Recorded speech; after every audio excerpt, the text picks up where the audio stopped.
इस वीडियो में मैं शेयर करने वाला हूँ 5 ऐसे रिसोर्सेज जिससे आप 160 प्लस मार्क्स गेन कर सकते हो, इंक्लूडिंग 1 से 2 यूट्यूब चैनल्स भी शेयर करने वाला हूँ, जिससे बहुत ज़्यादा हेल्प होगी आप लोगों की और आपको आपके कॉम्पिटिटर्स के अगेंस्ट में मार्क्स गेन करने में बेनिफिट होगा, जिससे आप इजीली चीज़ों को रिटेन भी कर सकते हैं। ठीक है, लास्ट वीडियो में मैंने शेयर करा था अपनी जर्नी के बारे में, रिक्रूटमेंट प्रोसेस के बारे में, कौन कौन सी स्ट्रेटेजीज हो सकती हैं एग्जाम को क्लियर करने के लिए और जो बेनिफिट्स हैं इंडियन आर्मी को ज्वाइन करने के, उनके बारे में मैंने शेयर किया था। वो बेनिफिट्स मैंने इसलिए शेयर करे थे ताकि जब आप इस जर्नी में उतरे, इस पढ़ाई को आप कर रहे हो, तो प्रॉब्लम होगी कंसिस्टेंसी जब आपको मेंटेन करने में। तब आप उन पॉजिटिव्स को जब याद रखेंगे, उन बेनिफिट्स को जब याद करेंगे, तो आपको एक बूस्ट मिलेगा और कंसिस्टेंसी आप मेंटेन कर सकते हैं कि डिसिप्लिन मेंटेन करने में आपको हेल्प मिलेगी। So let's continue in this video. Syllabus के बारे में पहले बात करते हैं। 2 पार्ट्स में, technical, non technical. Technical parts में फार्मेसी के दोनों पोर्शन है, फार्मेसी 1, फार्मेसी 2। सबसे पहले हम फार्मेसी के ही बारे में बात करने वाले हैं, टेक्निकल पार्ट। इसमें ज़्यादा बुक नहीं चाहिए, सिर्फ 2 बुक चाहिए। फर्स्ट, ऑब्जेक्टिव फार्मेसी किट, जो बुक में हमें थ्योरी कंसेप्ट्स को समझना है, मगअप नहीं करना है। सारी थ्योरी और सारे कंसेप्ट्स को याद रखना एकदम ज़रूरी नहीं है, सरफेस लेवल नॉलेज रिक्वायरमेंट है इस एग्ज़ाम के लिए, इस पर्टिकुलर एग्ज़ाम के लिए। बाकी अगर फार्मासिस्ट, स्टेट फार्मासिस्ट एग्ज़ाम के लिए आप प्रिपेयर कर रहे हैं तो आपको थोड़ा डेप्थ में पढ़ने की कोशिश करना चाहिए। जबकि अगर आप सिर्फ इसी पर्टिकुलर एग्ज़ाम को टारगेट करें तो सरफेस नॉलेज रिक्वायर्ड है बस। पर नॉलेज भी हमें ब्रॉड बेस में चाहिए, यानी कि ज़्यादा से ज़्यादा कंसेप्ट्स आपको पता हो, सरफेस लेवल कंसेप्ट्स पता हो। ज़्यादा डेप्थ में पता होना ज़रूरी नहीं है, ज़्यादा टॉपिक्स पता होना ज़रूरी है। एक लिमिट लेवल ऑफ अंडरस्टैंडिंग चाहिए, ज़्यादा डेप्थ नहीं चाहिए। मोस्ट इंपॉर्टेंट पार्ट जो है इस बुक में वो MCQ का है। एक बार कंसेप्ट पढ़िए, उसके बाद लास्ट में चैप्टर के बाद में MCQ दिए हुए हैं at the end of the chapter, तो उसको आप लगाइए। उन MCQ को याद रखने की ज़रूर कोशिश करिए, उसका पीरियोडिक रिविजन करिए, क्योंकि वहाँ से बहुत बार क्वेश्चन बन जाते हैं। कोई मल्टीपल बुक्स को रेफर करने की ज़रूरत नहीं है, बी फार्मा से रिलेटेड बुक पढ़ने की ज़रूरत नहीं है, कोलॉजी, कोग्नोसी, अलग अलग बुक पढ़ने की कोई ज़रूरत नहीं है। सिर्फ ये एक बुक पढ़ लेंगे तो ही बहुत हो जाएगा, इट इज़ इनफ। दूसरा MCQ की बुक के बारे में बात करते हैं। 5500 plus MCQ pharmacist previous year book है एक, बाय PV थ्रोड। इस बुक ने मुझे बहुत हेल्प किया था। इससे ज़्यादा से ज़्यादा क्वेश्चंस MCQ की प्रैक्टिस करिए और उन MCQ को याद रखने की कोशिश करिए। बार बार उस पर टिक लगाइए, अलग अलग पेन से टिक लगाइए, अलग अलग तरीके से उसको पीरियोडिकली रिवाइज करिए और टाइम वेस्ट मत करिए। एम्स के फार्मासिस्ट के पेपर लगाने में ड्रग इंस्पेक्टर के मत लगाइए, नाइपर के मत लगाइए, और 2010 से पहले जो MCQs आए हुए हैं उनको भी लगाने की कोई ज़रूरत नहीं, क्योंकि वहाँ से क्वेश्चंस नहीं बनने वाले। अगर आप दूसरे एक फार्मासिस्ट एग्ज़ाम के लिए कर रहे हैं तो आप ये कर सकते हैं, ठीक है। और रेफ़र मत करिए बहुत ज़्यादा बुक्स को, ज़्यादा MCQ मत लगाइए, सिर्फ इसी बुक की MCQs लगाइए, ज़्यादा बुक मत रेफ़र करिए, क्योंकि मैक्सिमम टाइम अलग अलग बुक में भी आपको सेम MCQ ही मिलेंगे, तो टाइम वेस्ट करने से कोई मतलब नहीं। दूसरा, पीरियोडिक रिवीजन करना है हर एक MCQ का, जो भी बता चुका हूँ।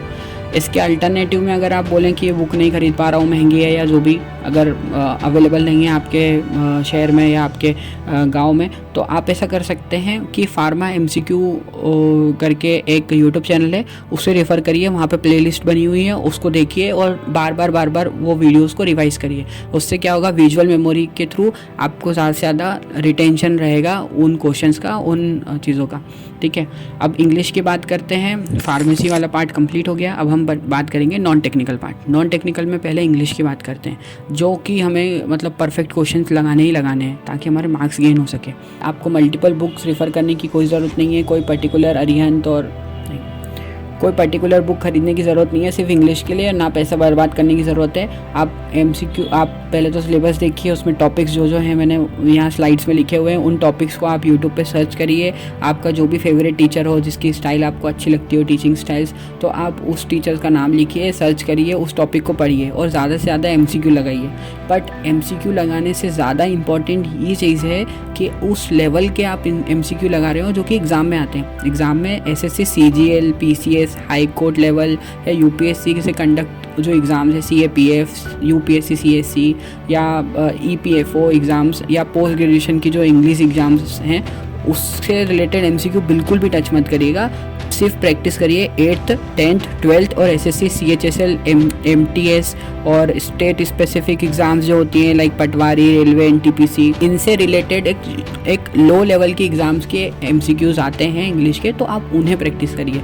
अब ये पता इसलिए नहीं चलता क्योंकि प्रीवियस ईयर के एमसीक्यूज बहुत ज़्यादा कम अवेलेबल हैं ये सिपाही फार्मा के, इसलिए हमें लेवल पता नहीं चलता, इसलिए मैं बार बार ये लेवल बता रहा हूँ। दूसरा, जनरल स्टडीज़, जनरल नॉलेज के लिए भी हमें यही काम करना है, बट दूसरा काम ये करना है कि अब इसको अप्रोच करने के 2 तरीके हैं। पहला तरीका तो ये है कि आप एक जैसे 2 लूसेंट का यहाँ पे डायग्राम बताया मैंने, एक येलो कलर की बुक आती है जो कि थ्योरेटिकल है और एक ब्लू कलर की आती है जो कि ऑब्जेक्टिव है, पूरे एमसीक्यू यहाँ पे मिलते हैं। तो आप या तो ये लूसेंट की एमसीक्यू सबसे पहले थ्योरी वाली बुक पढ़ो और उसमें आप एक एनालिसिस करो कि आपको किस लेवल का डेप्थ नॉलेज रिक्वायरमेंट है, उसको याद करने की कोशिश करो, फिर एमसीक्यू लगाओ ये ब्लू वाली बुक से। या तो ये कर सकते हो, या तो दूसरा ये करो जो कि मैंने करा था और मुझे ये वे थोड़ा ज़्यादा अच्छा लगता है और ये ट्रस्टेड भी है, कि आप जनरल नॉलेज या जनरल अवेयरनेस की मैराथन क्लासेस होती हैं, जिस भी टीचर का आपको पसंद है वो मैराथन क्लास डालो, सब्जेक्ट का डालो और यूट्यूब पे मैराथन क्लास अटेंड करो। फिर जो बुक है ये ब्लू कलर की जनरल नॉलेज ऑब्जेक्टिव वाली, उसमें से एमसीक्यू लगाओ ज़्यादा से ज़्यादा, और नहीं तो फिर टेक्स्ट बुक की एक एप्लीकेशन आती है, उसका सब्सक्रिप्शन भी बहुत सस्ता आता है,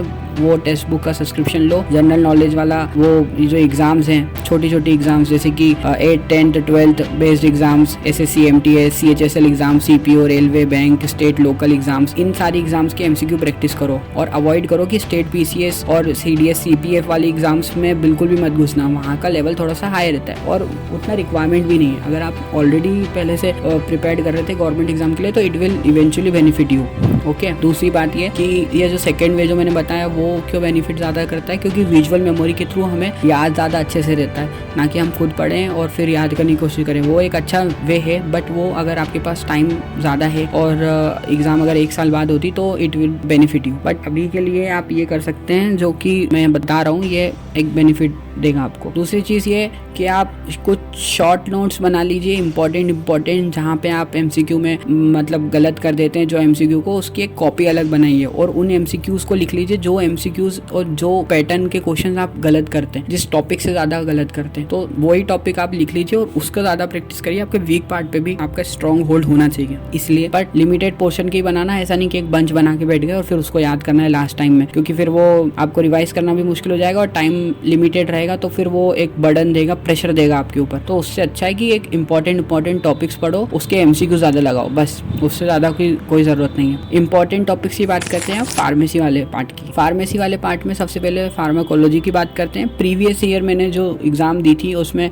कंसेप्ट से रिलेटेड कुछ क्वेश्चंस आए थे। Agent for treatment of disease कौन कौन सी होती हैं, सिंड्रोम कौन कौन से एसोसिएट होते हैं मेडिसिन से, ये मेडिसिन खाई तो कौन सा सिंड्रोम हो जाता है, या कौन कौन से सिंड्रोम से एसोसिएटेड मेडिसिन जो हैं वो लेते हैं तो एक साइड इफ़ेक्ट हो जाता है ना, कौन सी ड्रग है जो बिलोंग करती है किस कैटेगरी से, एंटासिड्स कौन कौन से होते हैं, एंटी कैंसर ड्रग्स कौन कौन सी होती हैं, है ना। तो ये सारी चीज़ें पूछी जाती हैं। इंपॉर्टेंट टॉपिक्स की लिस्ट यहाँ पे दी हुई है। Gout, corticosteroid, prolactin, diabetes, insulin, diabetic, contraceptives, ये सारे इंपॉर्टेंट टॉपिक्स की मैंने लिस्ट जोड़ दी है। आप आराम से बैठ के इसको पढ़ते रहिए। क्लासिफिकेशंस का पर्टिकुलरली अगर मैं आपको 1-2 लिख के बोल दूँ कि यहीं से आएगा वगैरह, ऐसा कुछ नहीं है। क्लासिफिकेशन से कहीं से भी क्वेश्चन बनता है, इसलिए मैंने सारी लिस्ट आपको दे दी है। इसमें से आप क्लासिफिकेशन एक क्लासिफिकेशन हर दिन भी पढ़ोगे तो 14 क्लासिफिकेशन इंपॉर्टेंट है। 14 दिन में आपका एक क्लासिफिकेशन कंप्लीट हो जाएगा और हर दिन उस क्लासिफिकेशन को रिवाइज करना है, बस उससे ज़्यादा कुछ नहीं है। कोलॉजी एक इंपॉर्टेंट सब्जेक्ट है, यहाँ से मार्क्स गेन करना बहुत इंपॉर्टेंट है और यहाँ से क्वेश्चंस भी बनने ही बनने हैं, हर बार बनते हैं, तो कोलॉजी से एक भी क्वेश्चन गलत नहीं होना चाहिए। इंपॉर्टेंट टॉपिक्स फार्मेसी 1 वाले में अगर हम आगे बात करें तो फार्मास्यूटिक्स आता है। फार्मास्यूटिक्स वैसे तो बहुत लेंथी सब्जेक्ट है, पर इंपॉर्टेंट टॉपिक्स ही हैं इसके जो मैंने यहाँ लिखे हैं और इन्हीं से क्वेश्चन बनेगा, ज़्यादा कुछ अलग जाने नहीं वाला। क्योंकि फार्मास्यूटिक्स इसलिए यहाँ पे पूछेंगे क्योंकि मेडिसिन का एक जनरल नॉलेज तो आपको पता होना चाहिए कि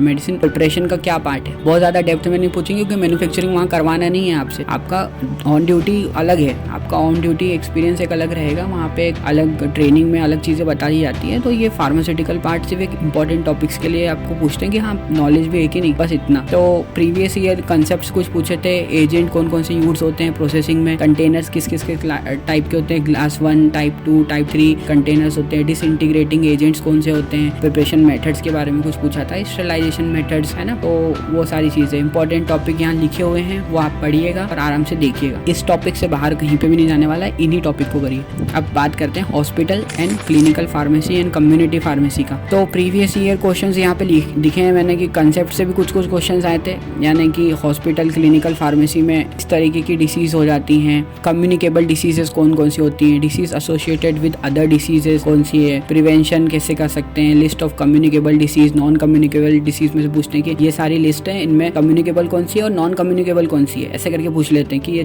3 है, ये कम्युनिकेबल है और इनमें से एक नॉन कम्युनिकेबल बताओ। ऐसा कॉजेटिव एजेंट, या देखिए मलेरिया कैसे हो जाता है, मलेरिया का क्या कॉजेटिव एजेंट है, या विटामिन ए की डिफिशियंसी से कौन सा सिंड्रोम, कौन सा डिसीज हो जाती है, ऐसे करके। ठीक है, हॉस्पिटल फार्मेसी की डिजाइन पूछते हैं कि फार्मेसी कहाँ पर होती है, किसके पास में, लेआउट पूछते हैं, फार्मेसी का पार्ट किसके पास में होता है, अकाउंटिंग डिपार्टमेंट के पास होता है या फिर आईसीयू वार्ड के पास में होता है, ऐसे करके। ठीक है, इंपॉर्टेंट टॉपिक्स मैंने यहाँ पे दिए हुए हैं, पूरा आपको पढ़िएगा और सिर्फ यही टॉपिक्स इंपॉर्टेंट है, इससे ज़्यादा करेंगे तो मतलब नहीं है टाइम वेस्ट। इंपॉर्टेंट टॉपिक्स अब बात करते हैं जूरिस्प्रूडेंस के लिए। जूरिस्प्रूडेंस में भी यही टॉपिक है जो यहाँ पे दिए हैं, शेड्यूल से ज़्यादा से ज़्यादा क्वेश्चन आते हैं, पिछली बार भी आए थे। इंपॉर्टेंट एक्ट्स में से एक क्वेश्चन आया था, ड्रग कॉस्मेटिक एक्ट में से नहीं आया था, फार्मेसी एक्ट ऑफ 1948 से आया था। ड्रग कौन सी है जो बिलोंग करती है किस कैटेगरी से, इंपॉर्टेंट टॉपिक्स कौन कौन से हैं इसमें, शॉर्ट शेड्यूल है, फॉर्म नंबर, इंपॉर्टेंट एक्ट्स बहुत इंपॉर्टेंट है।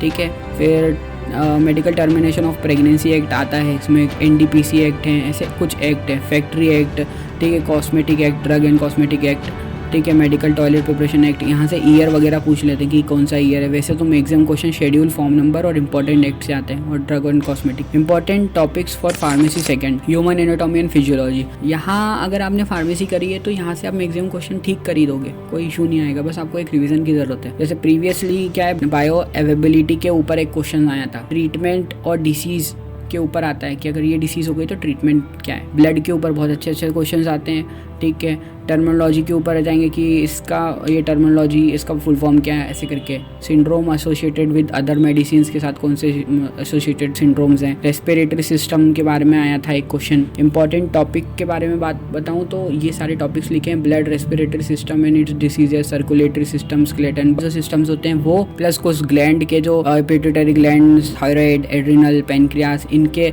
कौन कौन से हार्मोन्स होते हैं, है ना। इंडोक्राइन ग्लैंड्स एंड हार्मोन्स से क्वेश्चन आता है, पिट्यूटरी, थायराइड, एड्रिनल और पेनक्रियास के कौन कौन से सिक्रीशंस होते हैं। ठीक है, लोकेशंस भी कई बार आ जाती हैं, तो ये सारे क्वेश्चंस आते हैं। एक अलग सेपरेट वीडियो में भी मैं बता दूंगा कि प्रीवियस ईयर क्वेश्चंस कैसे आए थे, तो उसके लिए आप कमेंट करना और लगे तो लाइक करना, तो मुझे समझ आएगा कि ये वीडियो बनाने का कोई मतलब भी है। अदरवाइज लास्ट वीडियो मैंने बनाया था, बाकी मुझे लगा नहीं कि उसका इतना खास इम्पैक्ट पड़ा है। तो अगर मुझे इस वीडियो में 50+ या 60+ लाइक्स दिखते हैं तो मुझे एटलीस्ट ये लगेगा कि हाँ, मेरा काम करने का तरीका या मेरी ये जो मेहनत है कहीं ना कहीं सफल हो रही है, otherwise will not work. So let's continue. Other 2 topics जो हैं इंपॉर्टेंट है स्कोरिंग करने के लिए सब्जेक्ट्स में, जैसे drug store and inventory management का जो एक टॉपिक है, वहाँ बहुत छोटा सिलेबस है और एक भी क्वेश्चन गलत करना आप प्रेफर नहीं कर सकते, बहुत ईजीली हो जाता है क्योंकि क्वेश्चन ही बहुत ईजी आते हैं। दूसरी चीज़ इंग्लिश के आर्टिकल, नाउन, प्रोनाउन,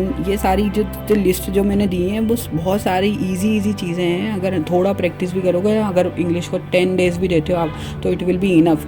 बट एक थोड़ा मतलब पहले से आपको थोड़ा पढ़ा होना चाहिए, और अगर फर्स्ट टाइम कर रहे हो तो 20 to 25 डेज एक हर पर डे 2 to 3 आवर्स आप इंग्लिश को रखो, और ऐसे करके आप ये कवर कर सकते हो। और अवॉइड करो कि ये idiom, phrases, सिनोनियम, antonym, one word, है ना, ये सारी चीज़ें मत याद करने, रट्टाफिकेशन में मत बैठो क्योंकि बहुत ज़्यादा हैं और डिफ़िकल्ट है उन चीज़ों को याद रखना, तो वो मत करो। जबकि एक स्मार्ट वर्क करना है तो जो एसएससी की एग्ज़ाम्स है, MTS, CHSL और CGL भी पकड़ लो, तो उसके जो प्रीवियस ईयर क्वेश्चंस आए हैं इंग्लिश के, जो ये वाले पार्ट के हैं, एंटोनियम, सिनोनियम, है ना, ईडियम, फ्रेजेस, वन वर्ड, वो याद कर लो अगर लगे तो। बाकी अगर नहीं लगे तो आप इसको स्किप भी कर सकते हो, ऐसा कुछ खास वो नहीं होगा, 2-3 क्वेश्चन ही छूटेंगे। लो स्कोरिंग सब्जेक्ट्स कौन कौन से हैं? बायोकेमिस्ट्री, फार्माकोग्नोसी, कम्युनिटी फार्मेसी और जीके।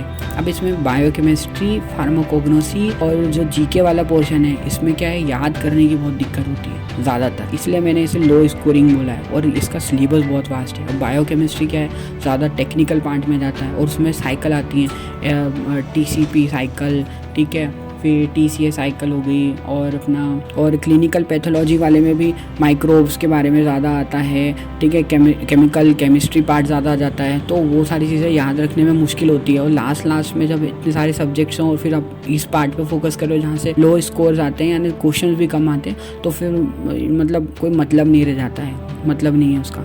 इससे अच्छा है कि आप उन सब्जेक्ट पे फोकस करो जहाँ से सर्टेनिटी। GK में जो अगर फोकस करना है, हिस्ट्री, ज्योग्राफी, पॉलिटी, अगर पॉलिटी में भी कॉन्स्टिट्यूशन ऑफ इंडिया से क्वेश्चन आ सकता है, इंडियन आर्मी बेसिस से आ सकता है, हेडक्वार्टर से आता है, करंट अफेयर का अगर पढ़ना है तो जो प्रीवियसली आस्क्ड जो क्वेश्चंस आएंगे, जैसे अभी इस बार विपिन गोयल सर की जो पूरी सीरीज़ रहेगी करंट अफेयर की, वो आप पढ़ लो, तो वो उसमें अभी जो एग्ज़ाम्स हुए उनमें जो MCQs आए हैं वो सारे आ जाएंगे, तो वो भी वहाँ आ सकते हैं, ठीक है। और वेस्ट मत करो टाइम अपना जो है सिलेबस के ऊपर ज़्यादा, कि ये मतलब पूरा वास्ट सिलेबस को मुझे कवर करना है। और मेनली जो है आपका जो आर्ट एंड कल्चर और इकोनॉमी वाला पार्ट है GS में, वो तो बिल्कुल छोड़ ही दो, वहाँ से कोई क्वेश्चन नहीं आने वाला। मेन जो इंपॉर्टेंट पॉइंट है याद रखने का वो है कि प्रोसेस को फॉलो करना है, इमोशन को फॉलो मत करो। मेन थिंग ये है, आज पढ़ा कल नहीं पढ़ा वाली चीज़ मत करो, डेली कंसिस्टेंसी रखो। दूसरी चीज़ ये कि कंसेप्ट को रीड करो, अंडरस्टैंड करो, मगअप मत करो, एकदम पूरा अंदर तक याद रखूँ, ये सब चीज़ें मत करो। MCQ को मैक्सिमम प्रैक्टिस करो, रिवीजन करो MCQ का, और थोड़ा थ्योरेटिकल पार्ट का जो चीज़ें याद नहीं रही हैं वो वापस उस प्रोसेस को रिपीट करो, जो ये इस डायग्राम में भी मैंने बताया। मेनली फोकस करना है स्कोरिंग करने के ऊपर और सर्टन मार्क्स गेन करने के ऊपर। और सर्टन मार्क्स कहाँ से गेन होंगे, जिन सब्जेक्ट का और जहाँ से इंपॉर्टेंट क्वेश्चन आने अपने को पता है। जैसे फार्मेसी 1 में हॉस्पिटल फार्मेसी से क्वेश्चन आते हैं, 2 क्वेश्चन तो आते हैं और सर्टन आते हैं। फार्मास्यूटिक्स से आने ही आने, वो भी इंपॉर्टेंट टॉपिक्स दिए वहाँ से आते हैं। फार्मेसी 2 में drug and inventory management scoring subject है, बिल्कुल ही गलत हो जाएगा क्योंकि स्कोरिंग सब्जेक्ट है ये। जूरिस्प्रूडेंस हो गया, यहाँ से भी इजीली क्वेश्चंस बनेंगे और सर्टन रहेंगे, आपको पता रहेगा कि हाँ ये तो क्वेश्चन मैंने सही किया है। ऐसा इंग्लिश में बहुत इजी क्वेश्चन आएंगे, यहाँ से भी सर्टन। कम्युनिटी फार्मेसी ये भी पक्का है, इजी सब्जेक्ट है। एफर्टफुल सब्जेक्ट्स जो होंगे आपका फार्मेसी 1 में, जैसे फार्मासिकोलॉजी। अब कोलॉजी क्या है, याद करने के एक लंबा समय चाहिए होता है और इसको थोड़ा याद भी रखना पड़ता है। तो कोलॉजी में जैसे क्लासिफिकेशन वाला पार्ट है, ड्रग का पार्ट है, ठीक है, और कुछ जो मैंने टॉपिक्स मेंशन करे हैं उनका कंसेप्ट याद रखना, वो थोड़ा सा मतलब उसमें एफर्ट लगने वाला। लास्ट में अगर ये दोनों चीज़ें हो गई हैं तो लास्ट में प्रायोरिटी रखो कि फार्मेसी 2 में कोग्नोसी वाला पार्ट पढ़ना है, पूरा प्लांट वगैरह है उसके अंदर। अगर आपको इंटरेस्ट नहीं है कोग्नोसी में तो स्किप कर दो, कोई दिक्कत नहीं। बायोकेमिस्ट्री, क्लिनिकल पैथोलॉजी स्किप कर दो, कोई दिक्कत नहीं। और GK वाला एकदम लास्ट में टॉपिक करो। GK में मेनली करंट के ऊपर फोकस करना है। और दूसरी चीज़ ये है कि जो टेलीग्राम चैनल मैंने एक लिंक दी है और व्हाट्सएप की भी एक लिंक दी है, वो आप ज्वाइन कर सकते हो। फॉलो दिस एंड बताइएगा जो भी इशू हो, कुछ आपको डाउट लगता है तो आप शेयर कर सकते हैं कमेंट्स में, and I will try to respond you as soon as possible. Thank you.